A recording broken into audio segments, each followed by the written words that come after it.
right, good morning and welcome to another interesting edition of Daybreak Live right here on Dominion Television, your channel of choice, your inspiration meets entertainment. And I am Samson Balogun. And I'm Oluwayemi Adela. A beautiful morning to you today on Daybreak Live. Welcome on board. There's a lot to unpack in the world of politics, economy, security, and even health. All right, interestingly, this morning we have a lot to unpack on this show. Yes, I will start by giving you what's trending, and most definitely we call it Daybreak Gist on this style. And 50 abducted Niger Catholic school students escape, reunite with their families. That's one story we'll be discussing this morning. And after that, we'll bring you Daybreak news and newspaper headlines and analysis. And then from there, we move to big story where we are still unpacking what is going on in the world of security in Nigeria. And then someone who is capable of speaking on that will be joining us this morning. He was a former Guba candidate of the APC. They join us this morning to help us unpack what is going on in the world of security. And talking about that, the topic this morning will be when politics, insecurity, religion, and sentiment collide, understanding Nigeria's most dangerous crossroads. That is what we'll be discussing this morning. I will be having former APC, former Labour Party Guba candidate in the year 2023, and will be joining us. Taufik Akinwale will be joining us on the show this morning. All right, after that, we'll bring you Daybreak news, and most definitely after that, we'll round off with Trend Watch on this style this morning, where we'll bring you what's trending on social media and what the people are buzzing about. And you know that for our Trend Watch, we bring up something that a lot of persons are talking about, and we love you to also drop your comment because we are live currently. Drop your comment on all of those things I'll be talking about this morning. It's Daybreak Live, and we have a lot to talk about this morning. So let's dive in. Yeah. Good morning to you. Good morning. To have you on the show this morning. Definitely, same here. You look radiant. I must you put it too. that way. I can say the same. Okay, so there's this interesting topic to talk about, and 50 abducted Niger school Catholic school students, they escaped. Now they unite with their families, and so many people are asking questions about what exactly happened and what happened behind the scenes. Some might be asking that question, but the most important thing right now is that they are back at home and that they are reunited with their family. I saw a video clip of these people yesterday when they returned back to the church, and they were singing and dancing. Yes, freedom is something that you would want to pay for if you don't have it, and I really am happy for them that they are back at home. But one of the things you have to look at right now in the Nigerian security ecosystem is that we have to be proactive and not just react to issues when they happen. But then some people might say, their release defeats logic. Yes, at the point I was of the same school of thought about the fact that a serving brigadier general was taken by bandits. He escaped at first and eventually was located by the bandits and eventually lost his life. But of course, 50 abducted Niger students who had no paramilitary education whatsoever, they didn't even know how to fight back. They were able to escape armed bandits, and then they came home successfully. I mean, that's really interesting to hear. Honestly, when I saw the news yesterday, of course, I was happy to see that. I mean, those that were, abducted, in that CSA church have been released, and also I think even the 50 out of I think 350. I think 51. That were 51 now. Okay, excellent. What the that were abducted at the St. Mary Catholic school. I don't know the headlines. Most of the newspaper outlets are saying they escaped, but then a lot of persons are saying okay, they were released. So we do not know how this, whether it was an escape or maybe they were released. We don't know for sure now, because a lot of controversies, surrounded all of those things. But I just we are just thankful to see that, some persons have been released. And then the school management, that's St. Mary, I think the proprietor also mentioned that they've not even, they have not showed up in the school at all, because most of them went home straight to their parents. But then it is commendable to see that, the security operatives are on this matter. But there's one thing that we need to know. Okay, was it a negotiation or was a certain amount paid? Because I recall for the Eriku, abductees, I think they were asking for 100 million naira for one person. So now that they are back home, a lot of Nigerians are asking questions behind closed doors. Definitely, what happened? Why were they released? And then there's one more thing that I wanted to talk about. Recently, Nasir El-Rufai, that's the former Kaduna State governor, he came out on national TV to say that the Nigerian government even said this current administration of Kaduna, paid 1 billion naira to bandits. And then he's saying that, they should come out to deny this if he's lying. He also mentioned that it's not even limited to the Kaduna State governor or Kaduna State government alone, that even other persons in other governors, they are complicit of this. They pay bandits and they do all sorts of things. And he's saying that, he doesn't see it as a good thing. That because, over time, he's saying that we've been paying bandits and it's not working. So we do not know, and we are not even sure whether we'll get to know how these people were released. But the most important thing is the fact that these people are released. And then those that are still left, with those bandits in the bush, we just hope that they are going to find their way home as well. Because out of 315, I think 303 are students, and about 12 of them are teachers. We only have 50 students, just like you mentioned, 51 students now. We still have a lot of students, and we still have the teachers, there. So we do not know the fate of those ones. Because a lot of persons, they are not even okay now. Because imagine, some of them have 2-3 kids in that school, and they were taken away. It's a sad situation, honestly. You see, it's in different phrases right now. We have to talk, even the ones that are back home, we have to talk about how traumatized they are at this time. Some of them, they almost thought it was over, but then they are back at home. But there are still a lot of them who are left. But in history, let me just, back in history, I don't think there has ever been a time when there was mass abduction and then they all came back in their numbers. Exact figure. I don't think it has happened. Remember the case of the Chibok girls? Not all of them came back eventually. So it is like that. When they kidnap people, some people don't make it back. Some might have died, and some were just, matured enough. Some of them were matured enough, and then they were held hostage right there with the bandits. So it's really a big problem in the country. And then when you spoke about the issue of a negotiation and the likes, you see, sometimes I really fear for how we handle things in this country.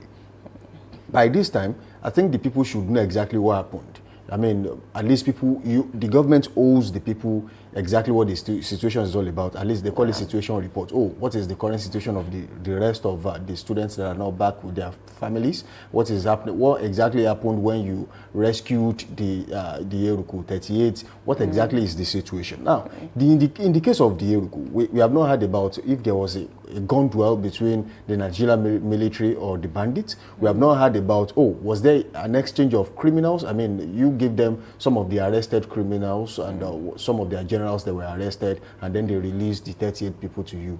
We have not heard about that. We have not also heard about the fact that the government paid a certain amount of money. So these are details people would love to know. But do not forget that if there was a payment, I think by now, people would know. Oftentimes, information get out there, and you don't even know how it did.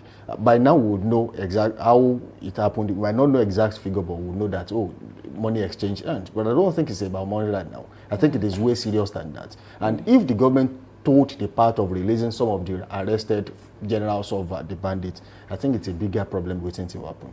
I have never seen a repentant bandit who was released back that actually went back to being a normal person. Yesterday, there was a particular news of a bandit who relocated from Zamfara, I think to Bauchi, Bauchi, and was arrested yesterday by the DSS. And it was just a tip-off, and he was always saying spending money here and there. But when he was arrested, they went to his house. There was, a lot of ammunitions. There are guns, monies that were kept under his bed. People like that don't change. They continue where they left off when they were arrested. So I think it's a bigger problem. If it's an exchange between the Eruku 38 and some criminals, I think we have just set a tone for another crisis waiting to happen. Honestly, I think you're very spot on. And just to add to that, I think still on Nasir El-Rufai, he said something. He said a repentant bandit is a dead one. And I don't know I really do not trust want to explain Malam Nasir El-Rufai as regards any of these things he's saying. He's a former governor. There is a video of him while he was governor and after he left the office. They are saying two different things. So some people might not really trust him, whatever he's saying right now, because at the point he believed in paying the bandits, and now he says he doesn't believe in paying the bandits. That is because he's no longer in government. You see, sometimes for you to, as negotiation is allowed in some cases, but then not in deadly situations, when you realize the fact that if you negotiate, it brings lasting peace, and then you don't have to worry about any other thing. I think the government, in some cases, might be allowed to do that. But in the situation of Malam Nasir El-Rufai, when the crisis was not this bad, he subscribed to the habit of paying bandits. Now that it has gotten so worse, they have left Kaduna State, down to Plateau, down to Benue State, and now to Kwara. Now that the situation has gotten out of hand, it doesn't subscribe to the idea of paying bandits. I think there is a lot of questions to be asked and a lot of questions to be responded to. So I don't really trust Malam Nasir El-Rufai at this point saying we don't have to pay bandits. Yes, it's a standard protocol. You don't pay them because when you pay them, you strengthen them, you embolden them. They want to do more. They get more sophisticated ammunitions, and then they want to, act better than what they were doing before. So it's a crisis, and I don't trust him. Whatever it says right now, I don't think the federal government should listen to. They should just look at the holistic approach that can make things end as soon as possible. Okay, so the reason why I'm making reference to him is because, he was a governor of a state in the northern part of the country, and of course, he's been saying a lot about banditry and terrorism. And then to add to that, I also think he's a voice of the opposition in a kind of way. I want to link it to the PDP. I read a story yesterday where PDP released a statement to say that the way federal government and the security operators are handling this matter might not resolve it. And then they made mention of how, the governor of Kebbi State is saying that, all schools, both private and secondary schools, should stop going to school for now. And then the PDP is saying that, okay, this is not the right way to do things because out of the 18.3 million people or students that are out of school, we have majority of them in the north. And I'm like, really, people are dying. We don't even know whether, they've heard some information about the fact that some persons are coming to attack some schools again. That's why they're saying that all schools should close down. So I really do not see that as a problem. Then one more thing is the fact that the president had a meeting yesterday with the security operators, and then he's saying that, all protocols that are guarding the VIPs should be withdrawn. I think it's an excellent move because, most of them in some certain units are overstretched. But then how well are we going to implement that? They have made these, that's the problem. They have made these announcements time and time again. At least I can remember 3 or 4 times different presidents that have made these announcements. Okay. You have just over 400,000 police officers in Nigeria, and about 100,000 of them, I think just slightly over 100,000, are there guarding important personalities, the so-called important personalities in the country. You deserve a police officer too. She deserves a police officer too. The cameraman in the studio deserves a police officer, if that is the case. But unfortunately, this is the situation we have found ourselves. Some people are much more important than the others. And I think if the president wants to, make Nigerians happy right now, he should just follow through. I don't want to say Senate climbs, in some advanced countries, let me put it that way. What they do is that if you think you are too important to walk alone, you get a private security operative to guard you. That's the idea. But now in Nigeria, we have made it so we have added too much bureaucracy to the whole stuff. So it is the police who are meant to guard the Nigerian people that now guard private individuals. So I think we should separate these two. More private security firms should be allowed or licensed so that they can take care of these private individuals who want to be guarded, and then leave the police to take care of the Nigerian populace. Yes, and part of the report or the story I read is also saying that they are working on recruiting about 30,000 police officers to the system to ensure that these people are not overstretched. But speaking of calling back all these protocols that guard the VIPs, I'm not sure that will be implemented the right way. Honestly, that's the problem. It's not about the laws or about anything. It's about implementing the laws and ensuring that those people are called back to face the right thing that they're supposed to do. Imagine there was an attack in Djibouti. I don't know whether you saw the story over the weekend, and then we are hearing reports that about 2 Chinese persons were abducted. Imagine. 2 Chinese people. So it's a lot to unpack. Imagine Djibouti, that's Ogun State. That's Ogun State. That's very close. So people forget about the fact that they are in the north, they are in the south. I even read a particular story that is saying, most of these people, we have them hanged around in certain states of the country, and it's sad. So I don't know what the federal government is doing now, but I want to believe that he had a meeting with them and we are going to see changes. And then one more thing, apart from the 51 people that have been able to go back home to their families, we still have over 200 are still with the bandits. Effort should be made to ensure that those people come back home, because you mentioned something that once they kidnap a lot of persons like that, it's not all of them that will come back home. But in this situation, I don't know how. If I can bet it with you that the parents of those ones that are still left with the bandits, their minds are not at peace. It will take a lot for them to sleep at night. That's if they are sleeping, because they just heard that 51 made it back home to their parents, and they still have their children. Some of them have 2, 3 kids. in that the same place. school. It's sad, honestly. Well, we just hope that the government does something about it as soon as possible, and then all the students that were kidnapped will be back with their families in safe and sound. That takes us to weather reports this morning on this time.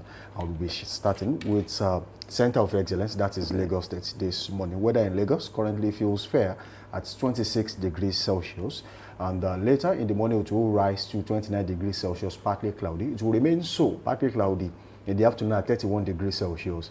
Clear in the evening at 28 degrees Celsius and drop just a notch to 27 degrees Celsius. Mostly clear overnight in Lagos.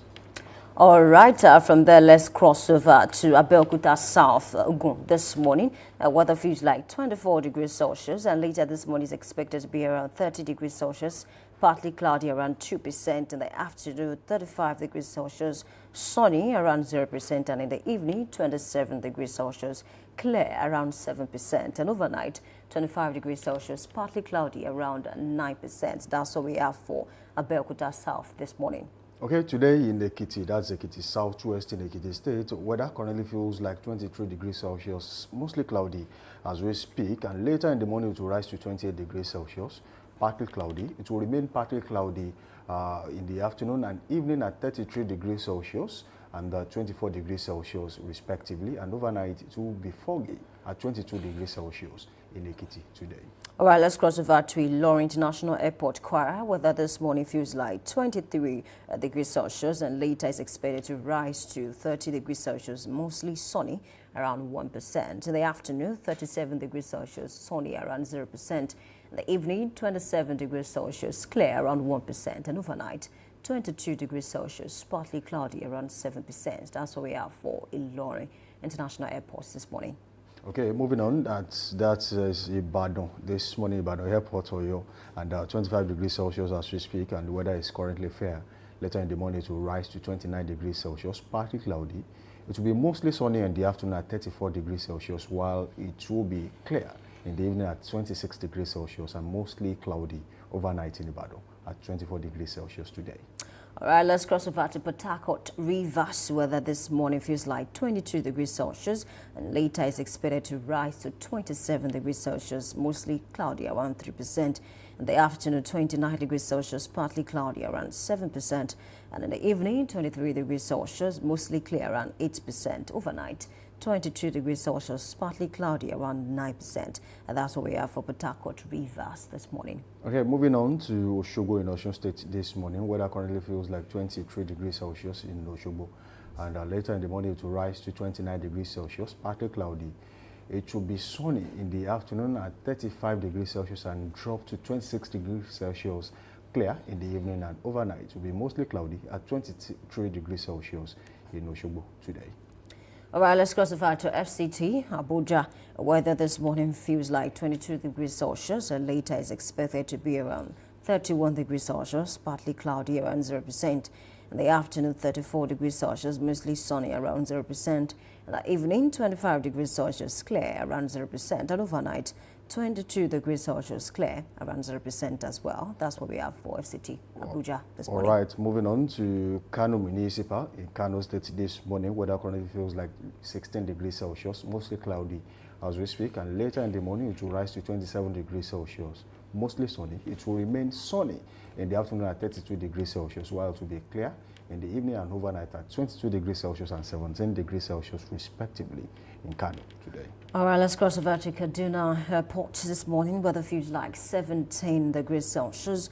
Later is expected to rise to 28 degrees Celsius this morning, partly cloudy around 0%.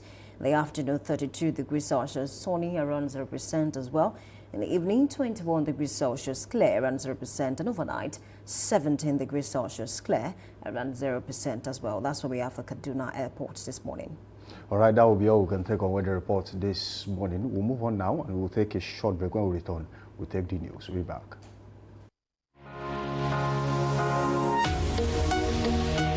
Live from the heart of the action. Welcome to the nerve center of Next Level Broadcasting.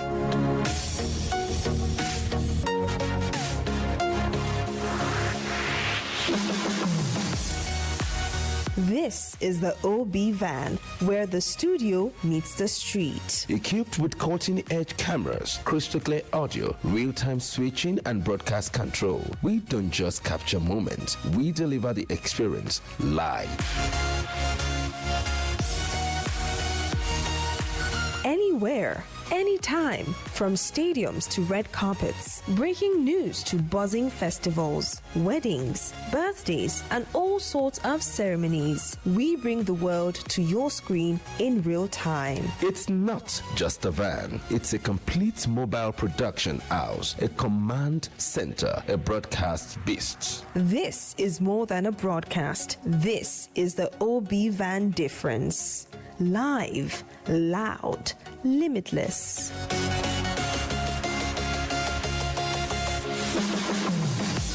Ready to go live? Like never before. Book the OB van today and take your event to the world. One powerful broadcast at a time. To book, call 0705 506 1061 or 0916 101 1061. Email marketing@dominion.org.ng or visit our socials on Instagram @Dominion Broadcast. Dominion Broadcast, your channel of choice.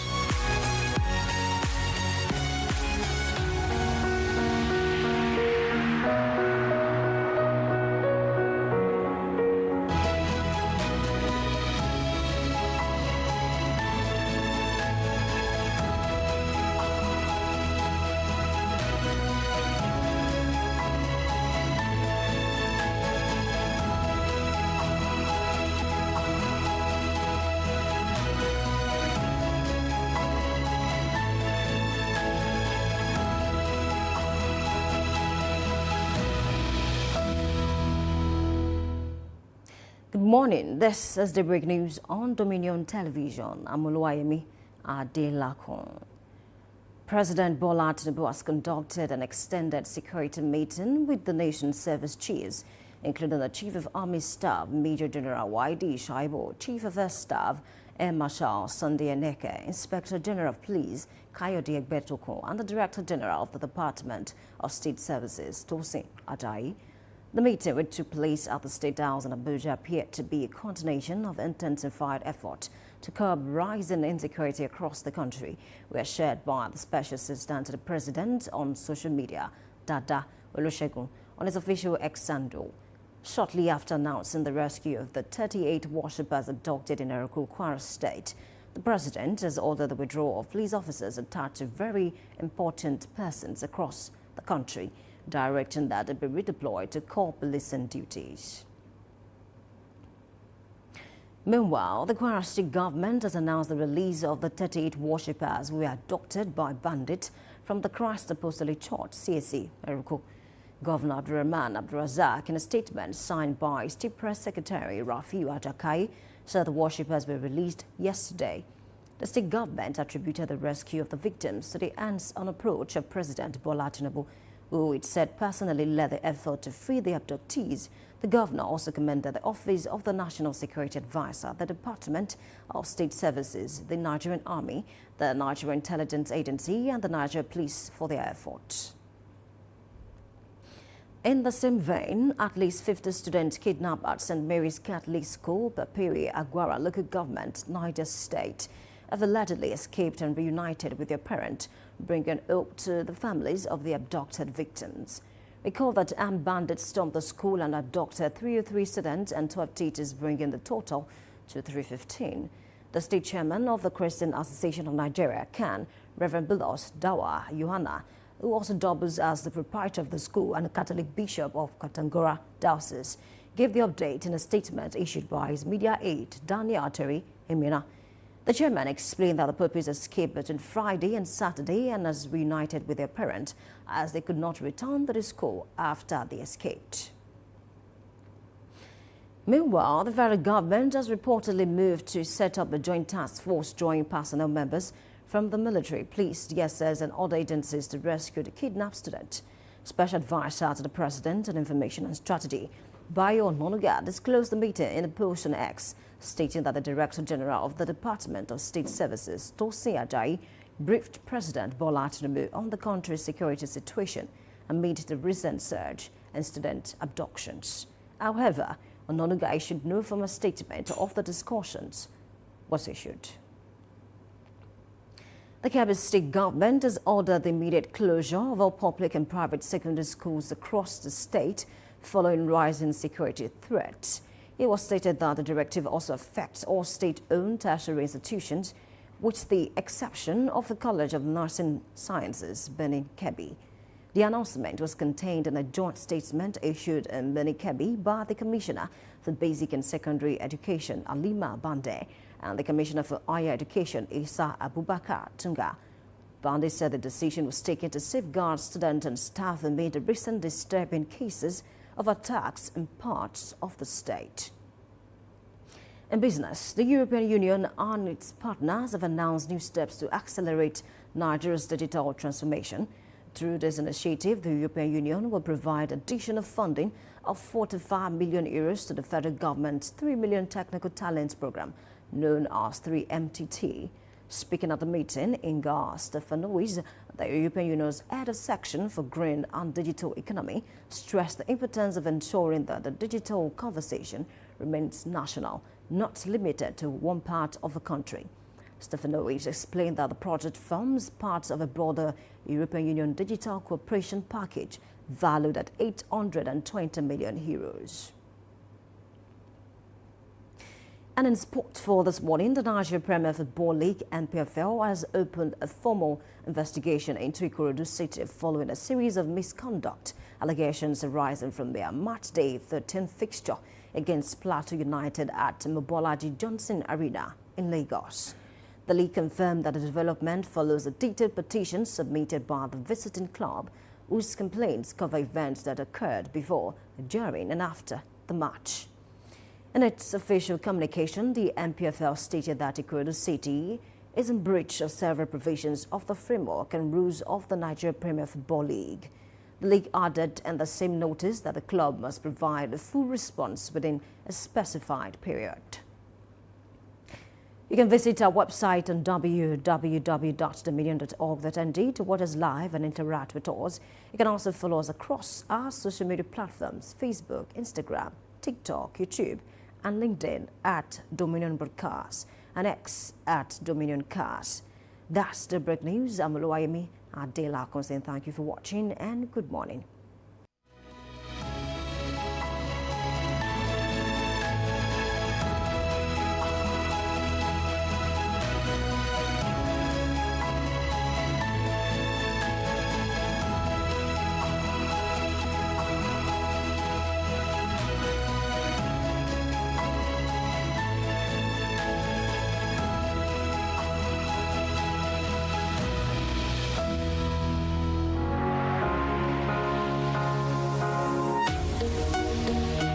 Live from the heart of the action. Welcome to the nerve center of Next Level Broadcasting.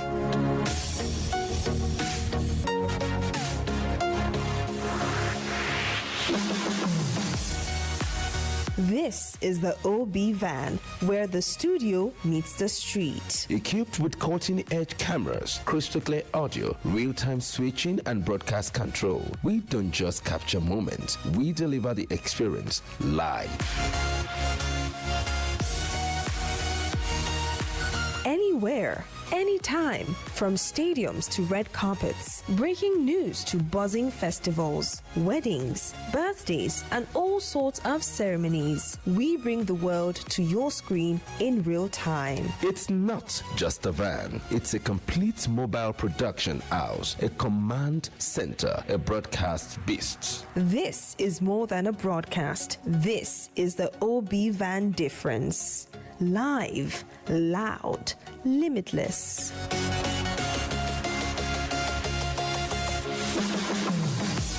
Ready to go live like never before? Book the OB van today and take your event to the world. One powerful broadcast at a time. To book, call 0705 506 1061 or 0916 101 1061. Email marketing@dominion.org.ng or visit our socials on Instagram @Dominion Broadcast. Dominion Broadcast, your channel of choice.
I welcome you back. Thank you for staying with us. This is Newspaper Headlines and Analysis. My name is Oluwayemi Adelakon. This morning, let's start from Platform Times. A lot to unpack in security, politics, economy, what have you. I have this headline that says a fresh storm for NNPC as Auditor General uncovers over $51 million questionable payment, tax breaches. I think it's a lot to unpack. Report uncovers tax breaches, irregular contract. NNPC has been going through a lot, over the month now. From leadership problem to a lot of money should be accounted for. I think there was even a time that one of the top executives had issues with the Senate, and I think another problem now that is saying fresh storm for NNPC as Auditor General uncovers over $51 million. That's a lot of money. Away from that, I also have a headline that says that Tinubu orders immediate withdrawal of police escort from VIPs. I think, this happened, after the meeting that, the president had with the security operators in the country. And I read a story this morning that says about 100,000 police officers, are expected to be withdrawn from the VIPs. 100,000, really? I think that's a lot, honestly, to think that a lot of police officers are even complaining about the fact that they are being overstretched, and we have about 100,000 police officers, escorting the VIP on a daily basis. It's a lot to unpack. But from that, Kaduna repentant bandit return, steal 97 cattle from farmers in 1 week. Repentant bandits, came back and then stole about 97 cattle from farmers in 1 week. Really, apart from cattle now, should we also be worried about, the lives of, human beings apart from 97 cattle? Because, we talk about this repentant bandit, a lot of them, I don't think they have fully repented. Look at this headline that we're talking about this morning. And from that, I also have this one that says, troops nab wanted kidnap suspect while negotiating 20 trillion naira ransom in Taraba. Honestly, it's a lot to talk about. Away from that, I also have this headline that says that Tinubu announces rescue of 38 abducted Kwara worshippers, 51 Niger puppies. We see, I think this one is a very good one, to think that about 51 of the pupils have been able to come out of the den of the terrorists, but we still have over 200 of them still there, including teachers, about 12 teachers. But we want to believe that they will also, find their way back home to their families. Away from that, I also have a headline that says, Yoruba culture advocate Kikilomo Ogunshina fought federal government scrapping of indigenous language policy. I think we've spoken about this on this show before, to think that, we are not really paying attention to our own language, as a country. Away from that, this line is saying Tinubu summons emergency security meeting as abduction surge in northern state. Away from that, let's cross over to this Nigeria. I have this headline that says, still the banner headline, insecurity, Tinubu strips VIPs of police orderlies. 50 kidnapped Niger puppies escape from abductors, reunited family. Experts condemn misuse of 144 billion naira Safe Schools fund amid rising kidnapping. Another headline is saying over 8,000 FCT civil servants to write CBT promotion exams this week. Anxiety grows as new 2026 tax regime draws near. Citizens urge government to consider economic hardship in decision making.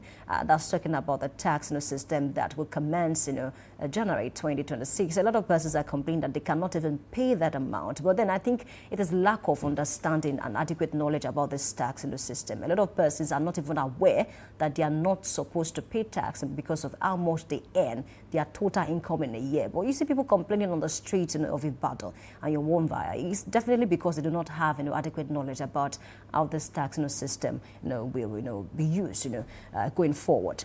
Let's cross over to the OPA this morning. I have a line that says optimism as 50 among 303 abducted Niger school children escape. And DLA dismantles 6 drug syndicate, arrest 9 kingpins. From that, let's also cross over to Nigerian News Direct. I have a line that says Kaduna government gives El-Rufai 7-day ultimatum, threatens legal action over alleged 1 billion naira bandit payment. I watched an interview yesterday where the former governor of Kaduna State, Nasir El-Rufai, made some bold claims to say that the current administration of Kaduna State paid 1 billion naira to bandit. He also said this is not the first time, they've been doing it over time. And I think he made a statement to say that it's not even about the Kaduna State government, that even other governors, are also paying bandits, huge amount of money. Away from that, I also have a said line that says security forces experience breakthroughs as 38 abducted worshippers, 50 students regain freedom. Okay, let's cross over to New Telegraph this morning. I have a one that says ISWAP abducts 12 female farmers in Borno. That's a lot to unpack. I don't think we've heard something serious about Borno State in a while. Away from that, I have this one that says Tinubu orders withdrawal of police officers guarding VIPs. Implosion. PDP travels a familiar path ahead 2027 polls. Away from that, let's cross over to Nigerian Tribune. I have a said line that says 38 worshippers rescued in Kwara, 50 students escape from kidnappers in Niger. Tinubu orders withdrawal of police from VIPs. Let's cross over to the Guardian newspaper this morning. International pressure mounts on federal government as state close schools over kidnapping. And I think I talked about something this morning that the People's Democratic Party, one of the opposition parties in the country, is saying that the federal government should not have, closed down schools, especially in the northern part of the state, because, out of the 18.3 million, children out of school, today, according to, reports, majority of them live in the northern part of the state or the northern part, of the country. And because of that, the federal government should not have, allowed schools to close down in that particular area. But then students are being kidnapped. We don't know whether, they got some information. That's why they think, the students should stay back at home for this period until they're able to, restore, normalcy and peace into these certain areas. Away from that, let's check what's going on the blueprint. I have a set line that says terrorism, U.S. Secretary of War, Ribadu, others meet in Pentagon. We do hope that something tangible will come out of that meeting. Away from that, I have a set line that says don't politicize tax administration, FIRS wants Atiku. I think Atiku is waiting on this issue of tax system, and he has complained about a lot of things. And of course, FIRS is warning Atiku to say this is not about politics. Do not politicize this particular one. This new tax system has been put in place to ensure that the economy gets better. Okay, it's time to turn to my analyst this morning to help me make sense of the top stories. Welcome on board, Victor Kilain, who is a political scientist and, of course, an entrepreneur. Welcome this morning. Yeah, thank you for having me. Good morning. Good morning to you. Okay, let's start from the Guardian newspaper. And definitely, the way you're dressed this morning, you must be leaving for maybe an executive meeting after this program.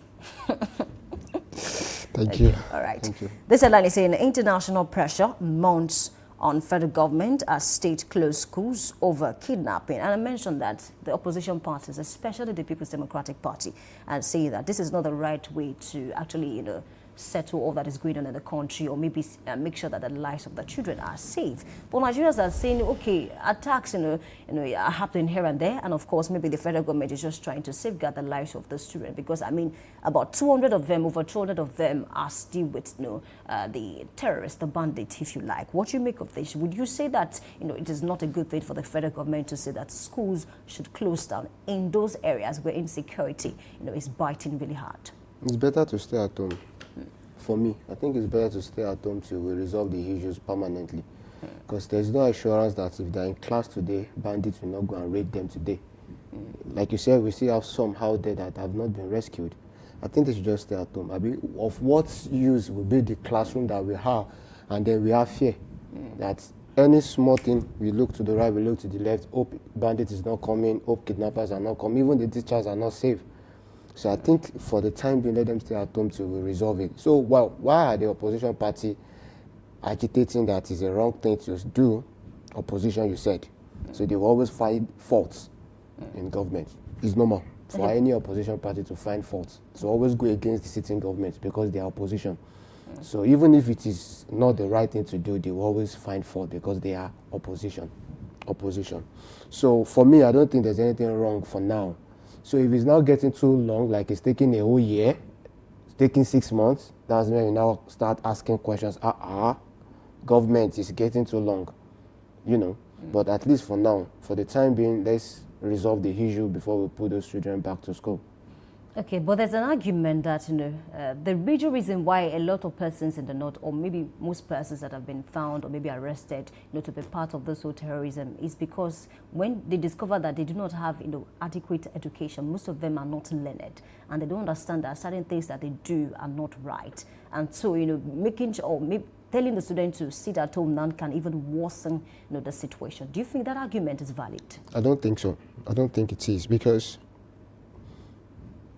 I think my child is safer under my roof than anywhere else. Whether I'm learned or not, my child is safer under my roof. I can watch.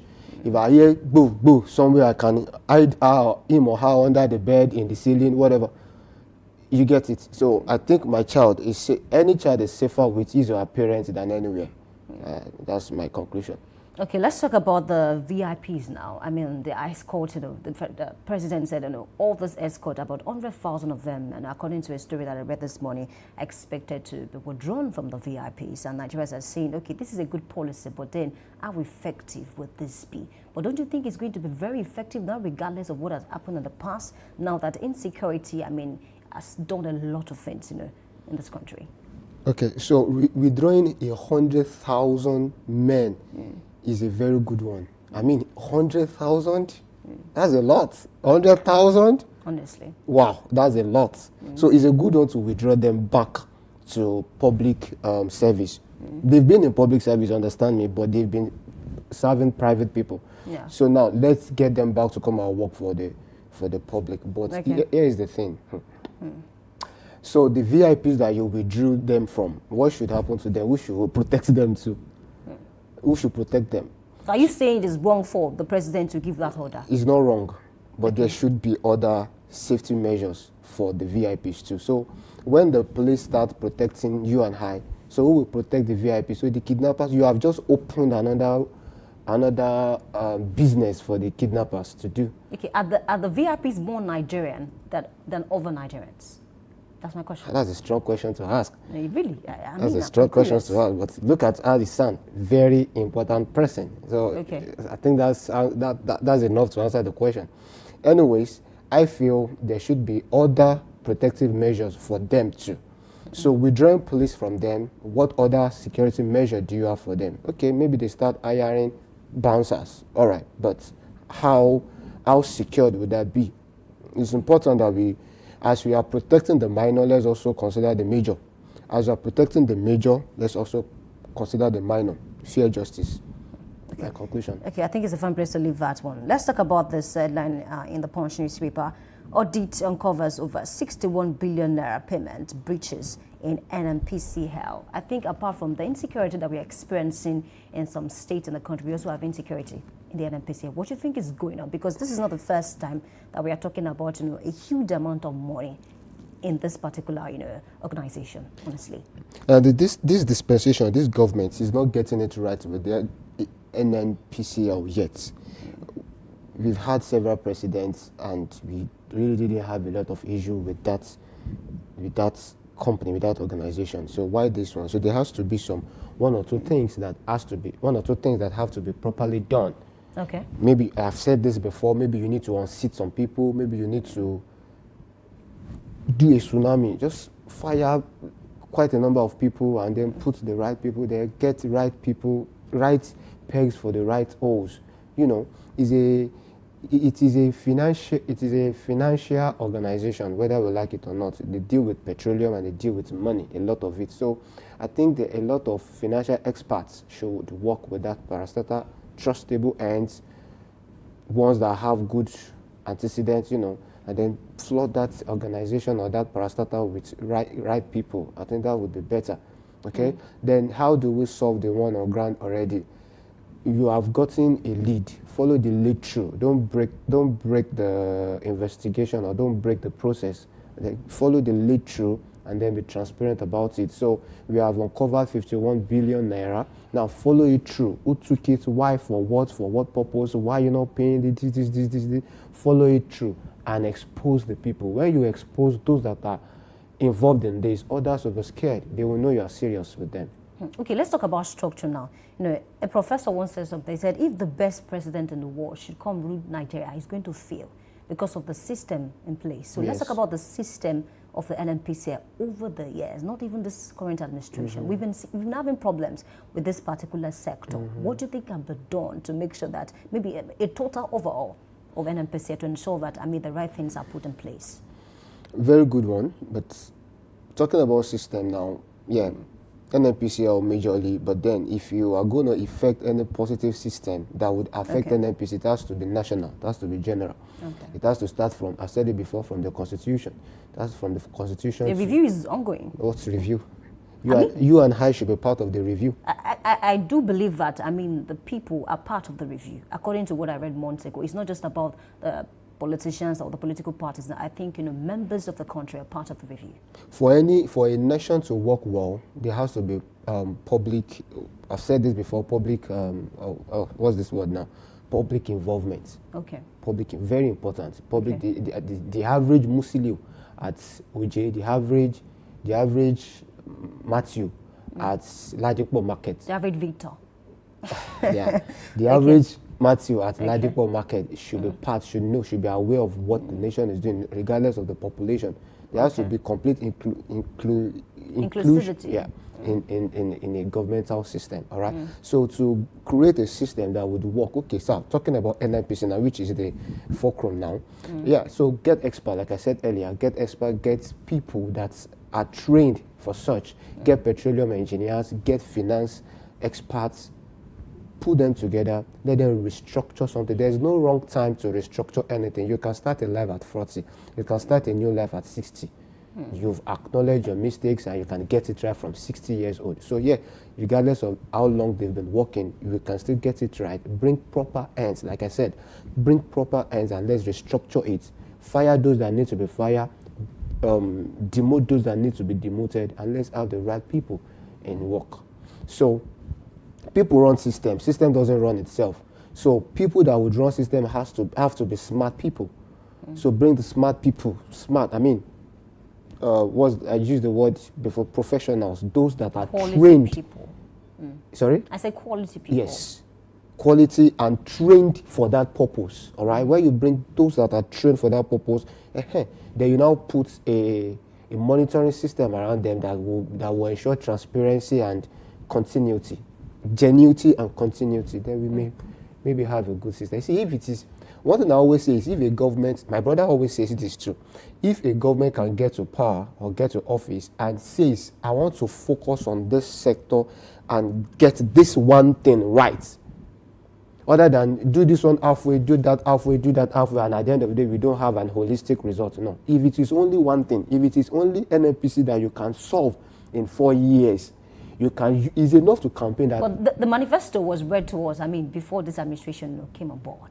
You didn't get what I'm trying to say? Okay. Yes, fine. You might have a lot of things to do. We understand it's normal for government to have quite a number of things to do. Yeah. We know. But over the years in Nigeria, we've come to realize that all of the things you always want to do, usually you don't do plenty of them, or you do plenty of them halfway and go. Halfway and go. So when election is coming, you quickly do to the answer to show us Baruf, what's this thing? Fake result, not fake really, but not less standard, not quality. And then after you go, I won't mention a governor, but there was a governor in Oyo State, I won't mention his name, constructed a lot of roads. When he left office years after, those roads began to get bad. Meaning those roads were not properly constructed in the first place. So don't give us such. If what you want to do is good road, yes, I have manifesto that you want to do plenty of things. When you get to the office, you realize that you can't do plenty of things, but you can do one thing. Focus on that one thing. You want to focus on electricity, focus on it, finish it.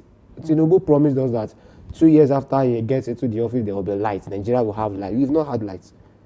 You promised us that there won't be insurgencies. We are in serious ones now. So what exactly are we talking about? So if it's one thing, if it is security you can handle in 4 years, undo security in 4 years. It's enough to campaign for the next election. I promise that I will undo security, and I handled it. This one, we are going into economy, and we will deliver. We trust you already for what you've done before. Okay. I think it's a fine place to leave that one. And then, PC, I do hope they'll be able to solve all of this now that they have evidences. But let's talk about this particular headline in Daily Trust. Insecurity, 13 teenage girls abducted in Borno. Do you think these bandits or terrorists have something, they have a thing for teenagers? Yes, adults have been kidnapped or abducted over the time, but then I may talk about the 315 students or 303 that were kidnapped in a certain Catholic school. 12 teachers. Talk about Kebbi State. A lot of young girls and boys have been kidnapped over time, apart from the adults. Now, what do you make of this? It's just sad. Very sad. Very sad. The teenage girls. Very sad. The pain for me usually is they would rape them, they would do all manner to those girls. They would walk them through the bush, they would put them in uncomfortable situation for a period before government come to intervene, if they eventually intervene, and then they will rape them, do all manner to them. I mean, these are just wicked people. I just think government is still sleeping. But then, I mean, recently, yesterday, I saw videos whereby the 38 people that were abducted from that CSA church were released. And also, I think 51 girls or pupils now, students, have also been released from about 303 that were abducted last week. On calculation, that is not up to 50%. Yeah, we celebrate every success. Yes, we celebrate every success, no matter how small, no matter how little. We celebrate every success, but we can do more. That's not up to 50%. Those are home. What about those that are not home yet? They have parents too. How are their parents feeling this morning? That's what we should think. Yeah. Okay, speaking of that release, a lot of Nigerians are divided. Some are saying, oh, it was probably through negotiation. Or some are saying maybe they paid ransom. What do you think? What do you think of that? I'm a father. Okay. Get my child home. Whether negotiation, whether ransom, I need my child home. Government should bring our children home, whatever way. Whatever way. A father doesn't care how his child is coming back home. Just get my child home, whatever way. So I don't have much to say on whether they negotiated or they paid ransom. I don't know what to say. All I need to say is get our children back home. That's all. Okay, I think it's a fine place to leave that particular one. We do hope that, the rest of the students in their custody, they also make their way back home. Amen. I'm very sure the parents are very agitated now, waiting for their kids. Let's talk about ASU now. I'm very sure you've seen the news about ASU trended, throughout last week, even up to, yesterday actually, to say that they might embark on another strike. All of this, the federal government is still trying to battle with insecurity, battle with a lot of things, and then ASU is still coming out to say that, oh, you need to pay us. If you don't pay us, we'll go on strike. Even the doctors are still on strike as we speak now, and it has caused a lot of harm to a lot of persons. A lot of persons have even died because of this doctor strike. Well, let's start with ASU now. What do you make of this at this point in time? Do you think the federal government will even listen to ASU today? Or should we be expecting a strike because the federal government is obviously busy with insecurity? Federal government is obviously busy with insecurity. I mean, according to the Because they meetings lack- that we are seeing. because they lack capacity. Okay. The sitting government lacks capacity. We have several parastatals that attend to all these things. It shouldn't make them unaware. So we have the three arms of military. Okay. Then we have the paramilitaries, and then we still have other sectors that attend to security matters. They should get to work. We have the Ministry for Education. We have other parastatals that are created or established for education purpose in the nation. They should get to work. That is why we have them. I mean, why are they employed? Why are they collecting salary? Why are they in the office? Why are they resuming to the office every morning? They should get to work. Government should delegate duties. That's why it is government. The job of the presidency now is to, in a nation where the system is working well, the job of a president is usually supervision. My pastor would say, I won't mention the nation because of, but my pastor would say, when a problem gets to the table of the president of let me even say it, when a problem gets to the table of the president of America, it has to be that nobody in that nation can solve that problem. Meaning, if it has not gotten to a national threatening matter, it doesn't get to the table of the president of the United States. When shall we become that? So, the system, we said, but then people should also, the government should also build capacity. So ASU has a problem. Yes, the ASU is in problem. The doctors are in problem. The nation is in insecurity. Fine. This is a test on the government. Do you even have capacity to? It's just obvious that you don't have capacity to take care of 200 million people. So when we now grow in number to, let's say, 500 people, go. So what will happen? People have you given birth? You still have a twin, maybe a quadruplet. Okay, okay. And we still have a lot of people in the country as we speak now. So the government is just incapacitated. Okay, it's a sad one, really. I do hope that something will be done on that note. But then let's talk about a video I watched last week. There's Governor Zulum, Babagana Zulum. He said something that, he's declaring fasting and prayer. In the state, I need to start today. And apart from him, actually, a lot of other clerics in the country are saying, okay, we can embark on fasting and prayer. But some Nigerians are saying, will that solve anything? While some are saying, okay, regardless of whatever it is that is happening, we still need to pray more. I want to get your opinion. Yes, we need to pray. Everything, we must pray. We'll pray. We'll pray. The fathers of faith, the Christians, the fathers in Christian faith, they've been praying. Many say they are silent. No, they are not silent. They've been praying. You can't just, I've always said this, you can't just speak to the sitting government. You can't just condemn the sitting government. No. But what they can do is pray. So I must say they've been praying. I will continue to pray. Listen, if we have not been praying, Nigeria would have been worse than this. I'm saying it again. If we have not been praying, Nigeria would have been worse than this. So we've been praying and we'll continue to pray. So we'll pray the spiritual aspect and then we'll do the physical aspects. And God will answer our prayer. God will help us. Amen. Finally, before we go, this headline in Nigerian News directs Kaduna government gives El-Rufai 7-day ultimatum, threatens legal action over alleged 1 billion naira bandit payment. I watched the video myself, the interview, and then he alleged that this current administration of Kaduna, the state, paid 1 billion naira to bandits. And then the Kaduna government is saying that we are giving you 7 days to retract that statement, or else you might face some, repercussions, honestly. And recently, even my co-host is saying he's not really, into what El-Rufai is saying, because he used to be a governor of the state, and of course, there are claims that he also paid bandits and even negotiated with them at some point. Honestly, I've always not go against. Personally, I really would not go against. I don't know, but I just feel I won't go against a governor negotiating bandits if it has to do with kidnapping anybody. I just want my wife home. Whatever the government will do. You want your husband home, whatever the government will do. I want my kids back under my roof. If the government will have to negotiate or do anything. So I don't like talking about that matter. Anyways, for this issue that the government is selling El-Rufai, they should go and settle their problem themselves. El-Rufai also negotiated with bandits to bring children back home. If this one too is doing that, El-Rufai shouldn't talk much about it. It's not a bad, and then again, that government too, you did it. Why are you fighting against it? And then I'll lastly say this. In Nigerian constitution, there is nowhere that is written that Nigerians don't negotiate with terrorists. It might be in other nations' constitution, but it has not been woven into Nigerian constitution. So why are we fighting against it?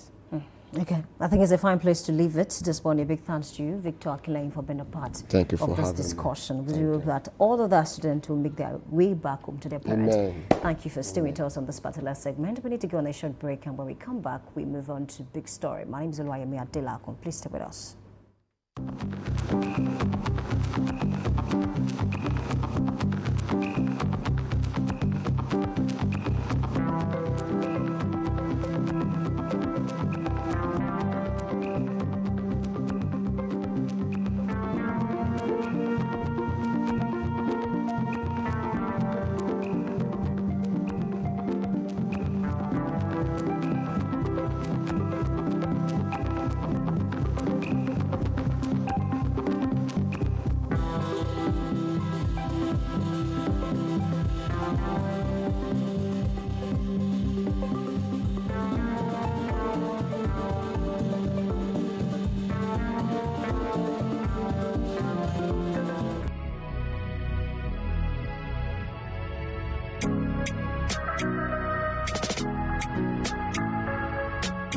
Need a professional space to bring your vision to life? Dominion Television Studios offers state-of-the-art facilities perfect for your next broadcast, commercial, corporate video, or live event.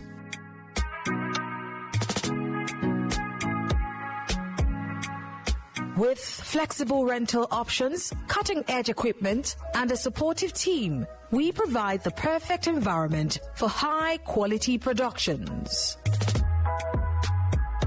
Unleash your creativity. For bookings, email us at marketing@dominion.org.ng.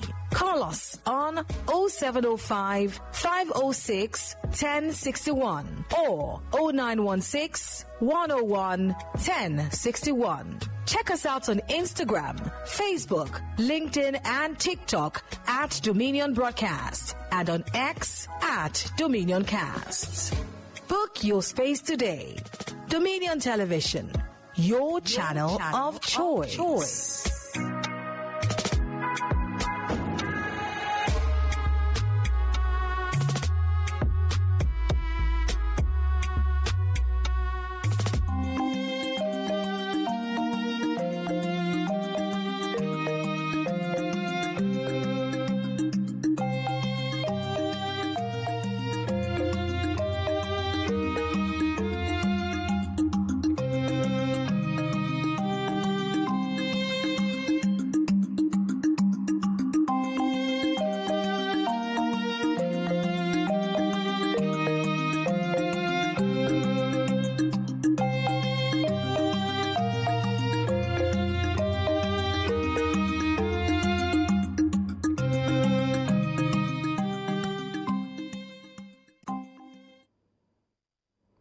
Good morning and welcome to the Big Story on Daybreak Live. I am your host, Samson Balogun. Today we take a deep dive into one of the most complex challenges shaping Nigeria's present and future. A challenge where politics, insecurity, and public sentiment intersect in ways that influence national stability and public trust. Our topic this morning is when politics, insecurity, religion, sentiments collide, understanding Nigeria's most dangerous crossroads. The conversation is critical because Nigeria is navigating a period where political decisions, rising security threats, and emotionally charged public reaction often create tension points across the country. Understanding how these forces interact is key to understanding our national trajectory. And joining us to discuss this is a respected political figure, Honorable Taofeek Akinwale. He's an APC chieftain and the 2023 gubernatorial candidate of the Labour Party in Oyo State. He brings a unique perspective shaped by years of political engagement across party lines. In recent years, Nigeria has witnessed a surge in security challenges, kidnappings, banditry, violent crime, and public unrest. and all occurring alongside intense political competition. As these incidents unfold, public sentiments also run high, often shaping opinions, debates, and even political mandates. At the same time, religion still plays a role in national conversations, but more subtly, influencing identity, shaping community responses, and occasionally becoming part of broader public discourse.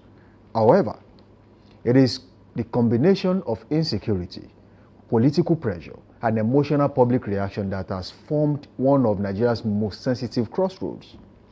Today, we explore how political actors respond to leverage on insecurity, the role public sentiment play in shaping political narratives, why national conversations easily become heated or polarized, and how leaders can navigate these tensions without deepening divides, and what strategies can help Nigeria build trust and stability once again.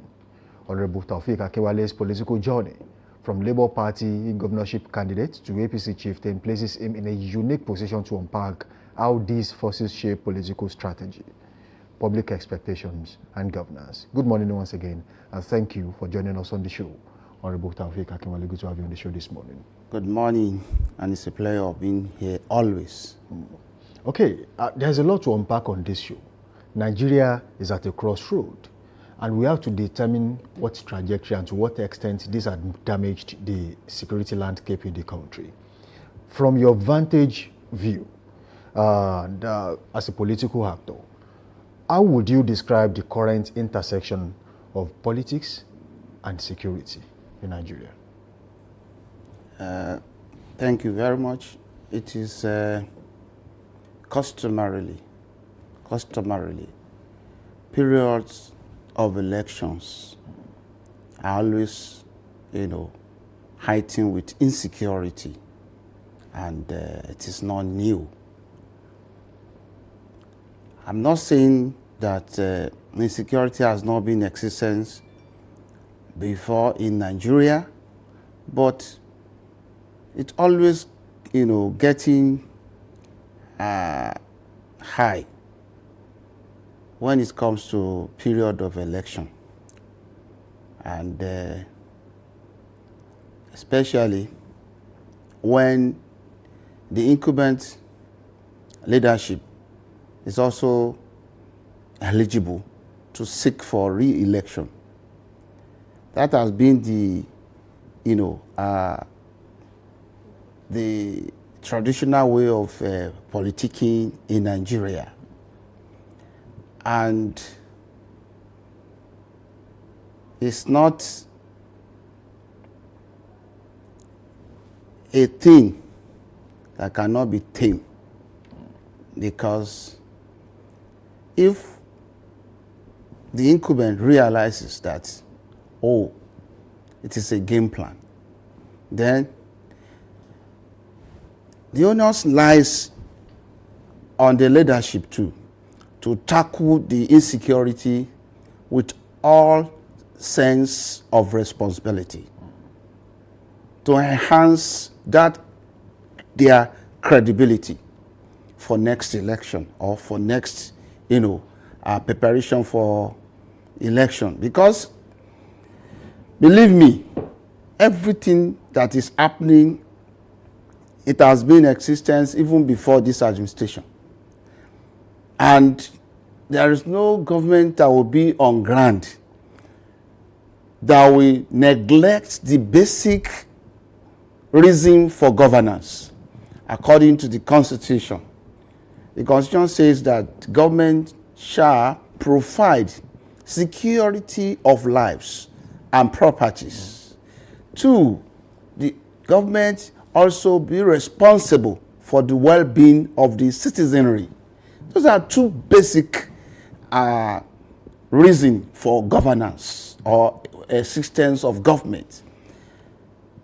And in order to discredit any government and not to, give that government a kind of confidence to come again, so there will be serious disorderliness in security networking. So are you saying some Nigerians play politics with the lives of Nigerian people? And as it stands, are we at a crossroad, or this is just another democratic evolution that people shouldn't really worry about? It is not only some of Nigerians. It's not only some Nigerians. International community also, whose interest has not been protected very well, we also come in order to discredit the current, administration that is not in support of their own, policies. It has been the normal norms and the traditional way of checkmating on cooperative government. So it is expected, and that the incumbent also need to put all the arsenals to ensure that all hands are on deck to bring about, dependable security networking that will enhance the confidence, or even, put more confidence in the heart of Nigerians or the people at large. So what am I saying in essence is that the issue of security, if you look at the budgets, the security of this country, the budget for the security, department has been so huge, and encouragement has been tremendous by the government. So I will urge the security personnel that this is a work that we need to do with utmost sense of, patriotism, that we enhance and bring our own name into a very good record. So I will urge them to be up and doing. They know the nooks and crannies of this country, and they have, information at their disposal. Whatever they think will be needed to showcase their professionalism, they should also ask more from the government, because we do not take from them excuses. We do not want them to take chances, because it is important that our security, should be taken more seriously, because everything's about growth, development, and progress of the government lies in the security. Okay, having said that, you have mentioned some vital points which I want us to munch on very quickly. Okay. You mentioned that security has gotten a huge chunk of the allocation for Nigeria recently. And I want to go through the past years. In the year 2024, the federal budget, security plus defense security was about 13.38% of the total budget. And of course, in the 2023 budget, defense and security got 13 point, yes, that's around that. For 2025, it got around 4.9 trillion naira, which was approximately around 9.8% of the total budget. Now, the Nigerian government pays so much on security. Security vote is being given to every state government. There used to be a time where security vote was around 60 million naira. I think that was between 2007, 2008 or thereabouts. And as it stands, some states get as much as billions of naira on security votes. And that is even an amount of money they don't account for. EFCC do not ask about security votes because they think security business is sacred business in this country. Now, as it stands, having spent so much on security, why do we still have persistent security challenges in the country, especially in the north? Most of them, because of the insecurity crisis we currently have in that part of the country, they get so much money and the problems still persist. Now, if we now play politics with the current situation, who should be held responsible, the federal government or the state governors? Thank you very much. I think... have we weaponized insecurity in this country? Is it a weapon, now a tool to be used for campaigns? I have said it before now, that traditionally, we used to have it so heated up at this period. and you know, we are approaching another election Cycle. And in order to discredit the incumbent government, people will put all their arsenals to ensure that the relatively, security being enjoyed by people are chartered. And that's exactly what is playing out. Like I said, that the present government has done something very strategic by way of, body language. In fact, it has been, pronounced by the president. Although it needs to go through all these legislative procedures, that there will be state police. I think we have never had it since inception of Nigeria. When the state police come into play, we still, believe that it will bring down all these crises. However, the money given to the security may not be enough, and that may be another reason why the government should also increase the budgeting allocation, budgetary allocation to the security, that is defense. Having said that, we still need more equipment. Very, very important, because we see them on social media when this terrorists will be showing their machines, their equipments, that in fact you may not have even seen it with our own security personnel. So we need to buckle up on the equipment, and also we need to also ensure that more training are given out to the security personnel, because to enhance their professionalism. Because many a times it's better that we prevent.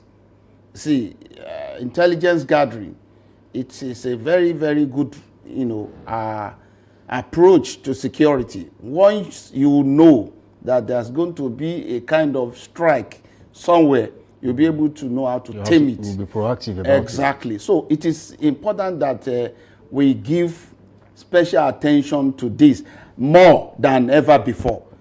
But I think from the north, most importantly, it is a place where they take religion so important and so to their heart.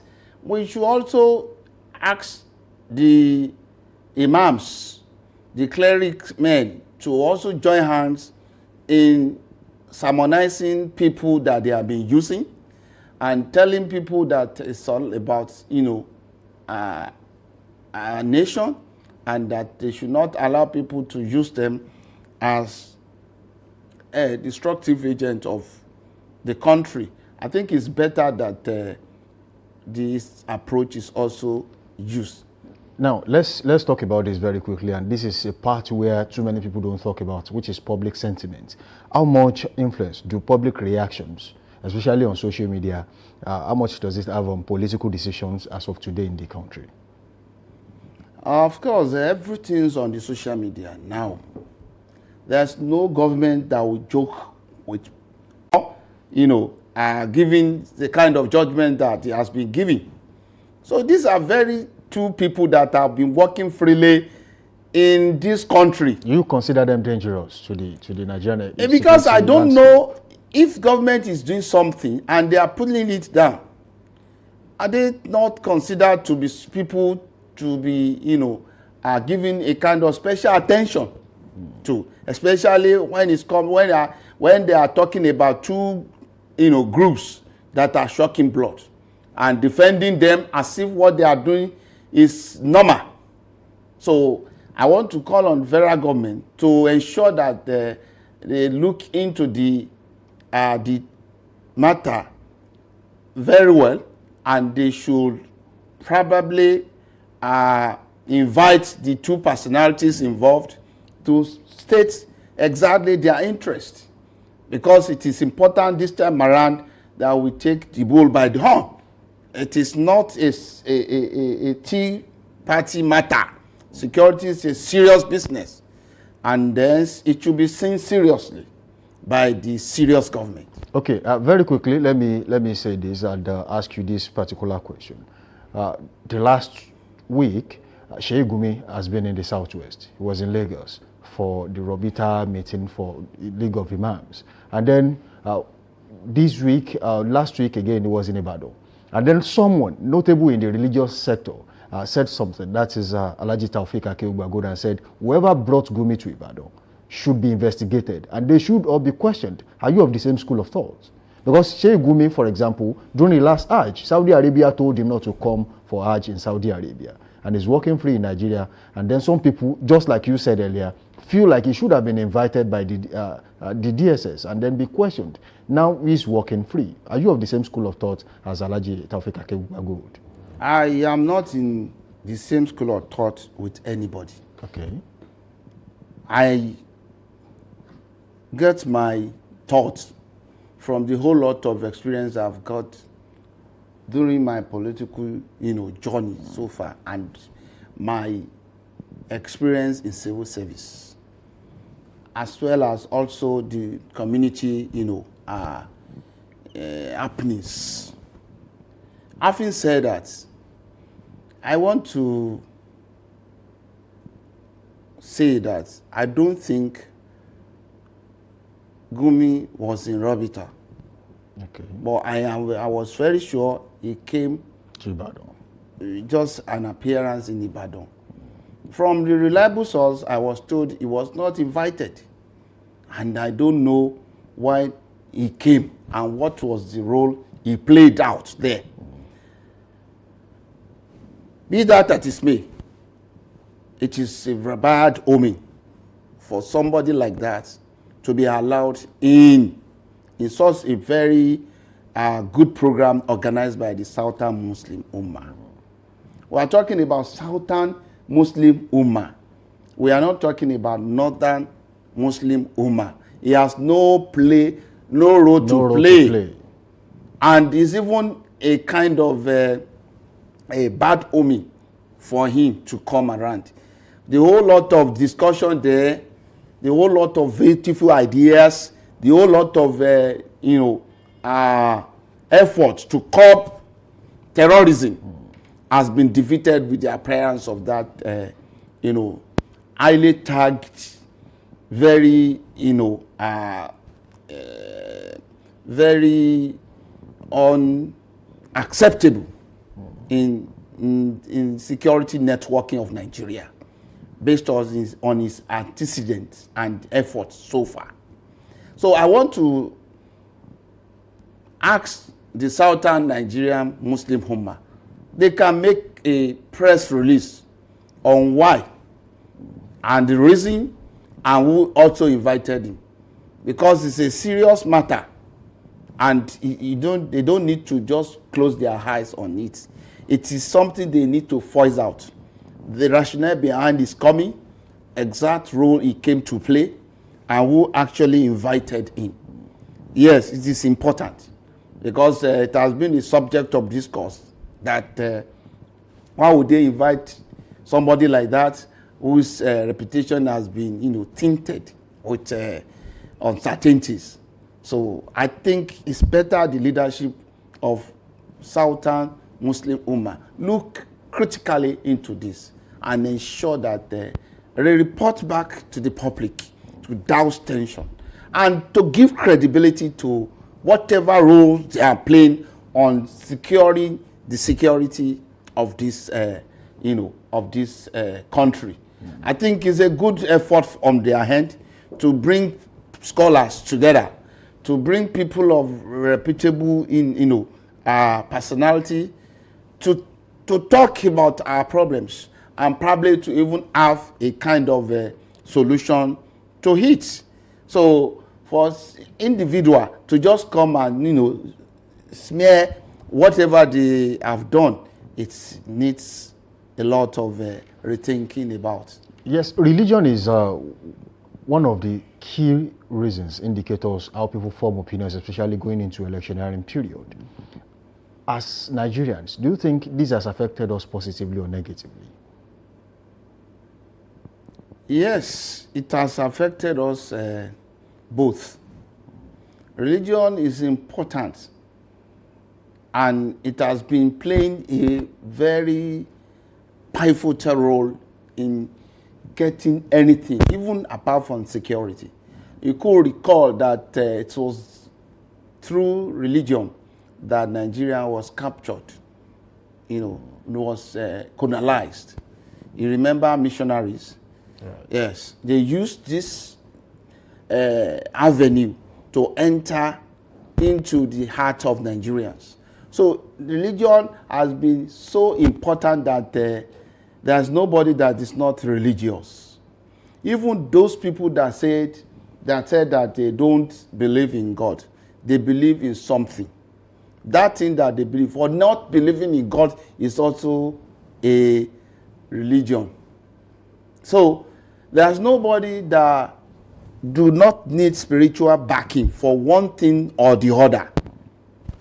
The way you look for it is different, and you use it differently. So it's a very good agent. Religion is a very good agent to pass information. It's a very good agent to pass information, whether good or bad. And some bad elements have been using religion also to contribute advertly into Nigeria, you know, security networking. Because many things they say at religious ground, people there listen and believe so much. And this has been tremendously giving us monumental issues. So we need to look at that critically, most critically, to ensure that we maximize the opportunity of worship places to enhance our security network. We should be able to study. There should be a board that will be in charge of, you know, so many religious worship centers that we also, like, you know, cover events there and ensure that the worshippers are not dished. They're getting the right message. Exactly, the negative message that can endanger our security networking. Now, very quickly, how do you think the governments can manage the situation of religious sensitivity to make decisions that shape the future of the country without creating religious tension? There's no way the religious tension will be created, because majority of our worship center now are being under registration of CAC.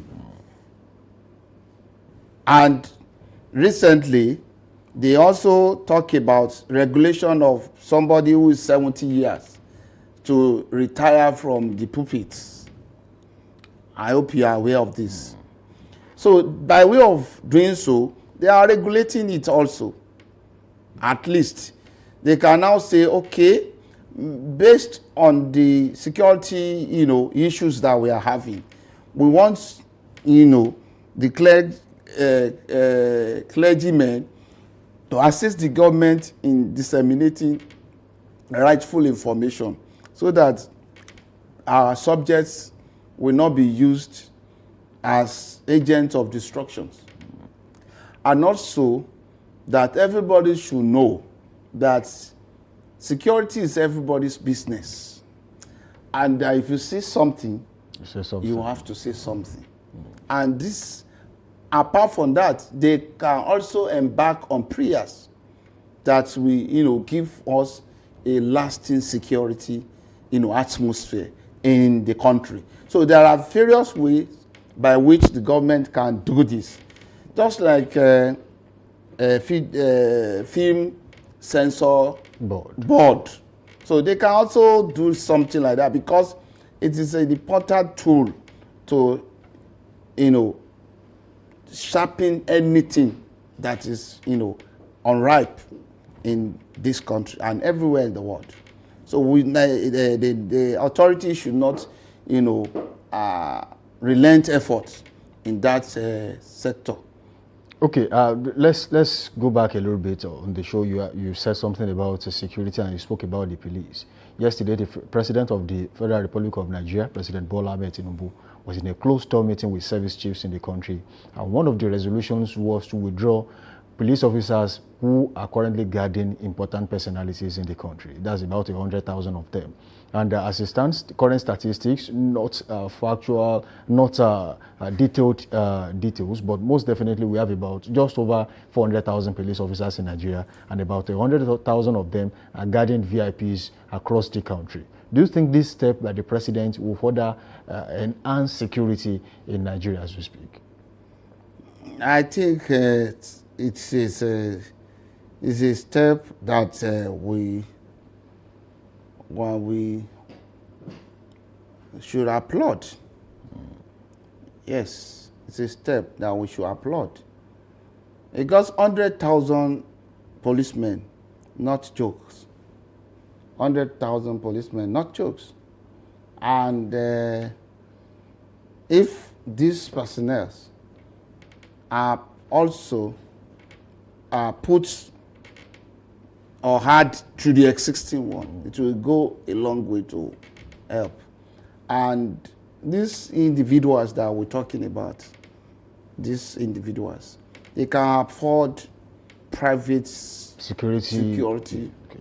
protection because they are well-to-do people. So, and they are also entitled to have, personal equipment to safeguard themselves. You understand? If they have obtained their licenses, I think it's good that they are looking into this direction. However, this is not the first time this announcement will be made. But when you go out again, you'll still find them you there. still find them there. So I don't know if this time around, if it is another from the President and Commander-in-Chief, not another from newly appointed Inspector General of Police. Each time a police, an IGP comes about, he withdraws all police officers. So that they will still come again to probably, request. Make a request. And you understand what that means. I do not understand what it means. Yes, the Nigerians knows. The Nigerians, you can just make it a little bit clear. They know. So it's clearer to them. They know it very well. So if this order is coming from the president and commander-in-chief, and in view of crisis that we are facing, serious one, especially this time around, the turn of defense has been so, attached globally that everybody, we are in the eyes of everyone now in the world. We are in the public domain now. Exactly. So I think this time around, the order will be respected, and we see how it will help, the security network of this. Just one last question before we go. Some people have talked about the fact that the Southwest is currently also getting closer and closer to what the North currently looks like. There's an attack in Kwara, and there are fears that we might just have the same situation in some part of the country. One of those people who alluded to that fact was Iba Gani Adams, who is the Are Ona Kakanfo of Yoruba land, made this assertion just last week. And then some people are saying these bandits are activating their sleeper cells across the country.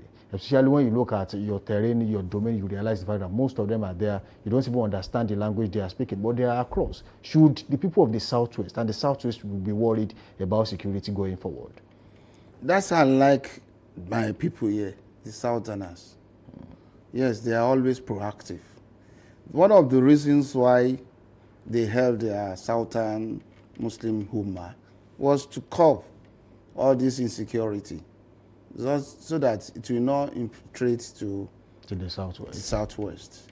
And you know it that Kwara is not in the south. Kwara is in the north. Central. But a part of them, they are Yoruba There's speaking. no part. So they are Yoruba speaking. There's one way no or the part. other. They belong to, central, not central. They are not to southwest. So even they speak. But they share border with the even southwest. they speak Yoruba, just like Kogi people do. Okay, so it does not make them to be part of southwest, as long as the geographical geopolitical arrangement is concerned.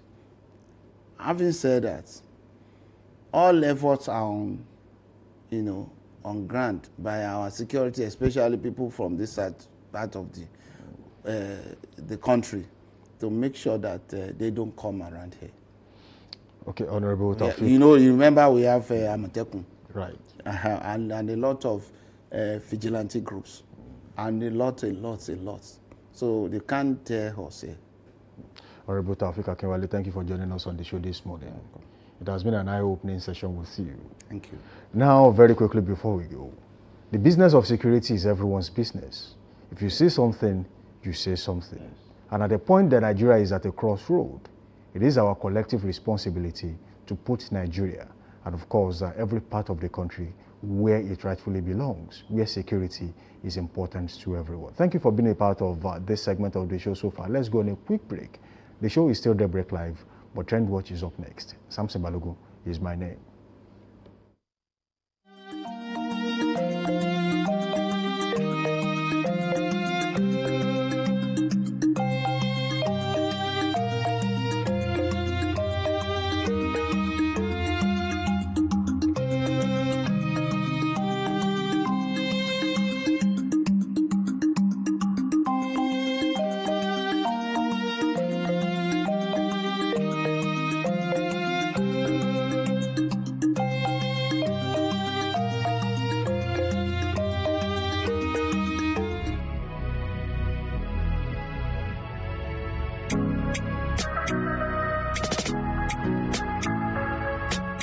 Need a professional space to bring your vision to life? Dominion Television Studios offers state-of-the-art facilities perfect for your next broadcast, commercial, corporate video, or live event.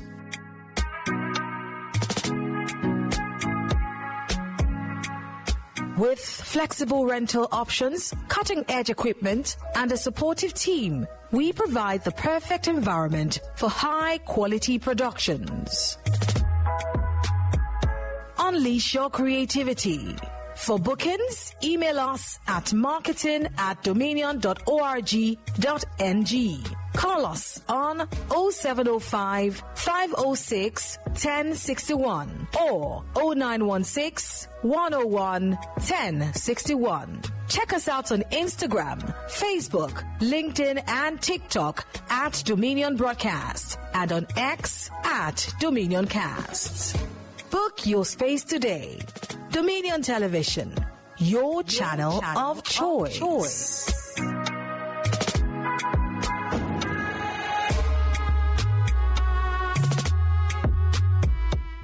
All right, welcome back from that short break. The show is still Daybreak Live right here on Dominion Television, your channel of choice where inspiration meets entertainment. Now do well to link up with us on all social media platforms, Facebook, Instagram, and TikTok at Dominion Broadcast, and on X, formerly Twitter, at Dominion Cast. You can watch us live on our website at www.dominion.org.ng, dominion.org.ng. You can also watch us live on our YouTube channel at Dominion Broadcast. The same for Facebook at Dominion Broadcast. All right, thank you for being a part of the show. So for Luayemi at Delacum, you're still here. Together we're making sense of what's trending on social media. Definitely well done. Of course, that was a serious discussion. Okay, so we are talking about this headline that is saying Atiku to pick up ADC membership card today. Finally. I mean, looking at the optics, a lot of persons expected that he would definitely pick it up, and then, of course, contest for, the president, come 2027 for the general election. So a lot of persons are saying, oh, why should he contest? I mean, I think we are over all of those discussions because it was obvious that Atiku, that was the reason why I think he even left the PDP, People's Democratic Party, because it was obvious that he might not get the ticket because it was zoned to the north, the last election, and obviously it will be zoned to the south this time around. So he left, and of course he's going to pick up the party, card, and of course contest for the next election. So the problem now is who's going to emerge as the winner of the primaries. I think that's what we should be see, when about. it comes to who's going to emerge, if it comes down to who has the fattest pocket, I think Atiku Abubakar would definitely be at the forefront. But if it comes down to what the members of the political party actually want, then that might be up for debate. It might be subjected to a contest, which we all know that eventually it might be him, might be someone else. Don't forget that there are so many other people in that party who also want to get the ticket and eventually vie for presidency come 2027. Yeah. And of course, most definitely, we have too many people who can call internally displaced politicians out there who are still looking for where to go to run for presidency or maybe for other positions. But for Atiku Abubakar, when you talk about some of the strongest politicians we have had in Nigeria in the last 20, 30 years, I think he ranks high. He's one of the biggest, and his name still reverberates across the political ecosystem in the country. So I want to believe that Atiku is one person that understands political calculation. At least at the beginning anyway, he knows how to get the ticket. He knows how to do it. Just like Teslim Folari in Ibadan. He knows how to get the ticket. What he does with the ticket is something you cannot guarantee. But most definitely, I think for him to have finally decided to pick up the membership card. Don't forget that he was told to do that in Adamawa, in his polling unit and in his particular unit, and he refused to do that for the last few months. For him to have finally decided to be a member of the ADC, must have done his homework, must have seen who the ESCOs are in the party, must have seen what exactly he can get from them. So he knows exactly what he's doing. So I want to believe that he has done his homework on this one. And there are so many other people in that party. That's why we talked about the implosion within, from within in some political parties in Nigeria, including the APC. The point is the party actually growing or it is swelling in numbers? Because if it is growing, yes, we understand the fact that everyone in the party understands, oh, this is our goal, this is the agenda, and we are following through. But if it is swelling, there will be an implosion eventually, because there is no way you bring an Atiku, Rotimi Amechi, Nasir El-Rufai, Rauf Aregbesola, and so many other people into a political party, and you don't think they also have interest in some things. So it might be that the party is swelling or it is growing. But as far as I'm concerned, if Atiku decides to pick up a membership card of a particular political party, he knows for sure that he stands a chance to win that particular ticket in the party. Okay, speaking of ADC, I don't think we've seen defections in the last few weeks to the ADC, unlike because nothing is happening yet. Months ago when they were all moving, in their numbers. You will see that tension will definitely go low at a point when you see when you have members of a particular political party who are aggrieved. There is a high tendency that they all move at the same time. You see, so person has moved, another person has moved. When the PDP had this heightened crisis, yes, I think to an extent it has gone down a little bit. But you realize the fact that even on the floor of the House, you were seeing members of the House of Rep moving from one political party to the other. Even city governors, including Akwa Ibom and some other places in the country, they were moving from their political party, the PDP, to the APC. It means that at that point, nothing could stop them. Now, I think we have had a standstill one way or the other. All that is left for these political parties, especially ADC, is now to regroup within the party and see how they can form a structure that is strong enough to fight the APC in the forthcoming election. I think they're going to slug it out with the likes of the APC and PDP, because regardless of whatever it is that PDP is going through, PDP is still the strongest opposition party in Nigeria, whether you like it or not. And there are claims by some Nigerians that Atiku is more of a businessman than a politician. What do I mean by that? He knows how to, get the ticket, pay the people he needs to pay. But when it comes to playing politics, I think that's why he's not been able to win, presidency over the years. It's been contested for how long now? There are even claims that should he not win this time around, he might still contest again, maybe move to another political party. But I think the People's Democratic Party, they have sworn that they are not going to allow him, come back to their party again. So it depends on him whether he's going to contest again if he doesn't win this particular election. One more thing we should look at is the fact that when people unite for the sake of one thing. Sometimes that relationship doesn't last. Look at what happened with the G5. The G5 scattered, you know, I think about a year ago now. Some people call them they call them the Ashwebi boys at the time. Honestly. You know, they were also always putting on the same attire. Oh, they were putting some from Benue, from Oyo State, from you know, from the Enugu, and then the Isiago and the like. So even Wike, I don't know how Wike and Makinde became friends in the first place. You see, when honestly. even if you are on the different sides of interest, as long as something brings you together, you don't care about what differences you have.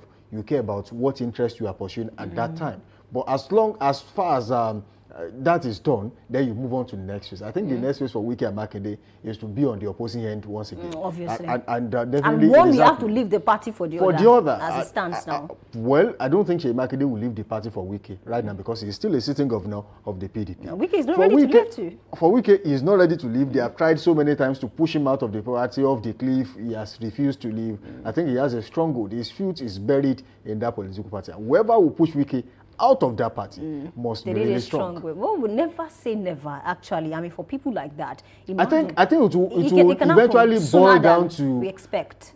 If Wike wants to leave by himself. Yeah. I think that will be the final result. Someone will just tell him. Don't forget that the new PDP chairman called on Trump to come and intervene. I mean, so that was the highest of insensitivity I've seen in a long time. Yeah, but we wish Atiku well. You know, he's going to pick up the cards today. Whether he's going to contest, he's obviously going to contest. But whether he's going to win the primaries, it depends on him. But according to me, I think Atiku is a certified businessman. He knows how to play his game well. So let's be hopeful for him. Okay, this will be the convenient time to, draw the curtains onto today's edition. But very quickly, I want to take this comment. And that is one coming from Evan Strait. Says, Atiku is a movement. He has his foot soldiers across the country, so you would understand. And then someone says, Santenten says, nice. And you have this particular one under the same post with a different idea. He says, dear official bat, it was such a good thing to see you hold a security meeting with the service chiefs, especially on a Sunday. We are also glad to know that the worshippers abducted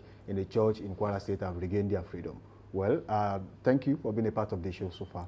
See you again tomorrow, same time, same station. Samson Balogun is my name. All right, thank you for being a part of the show. Do not forget to always dream big. My name is Wayemi Adela. For now.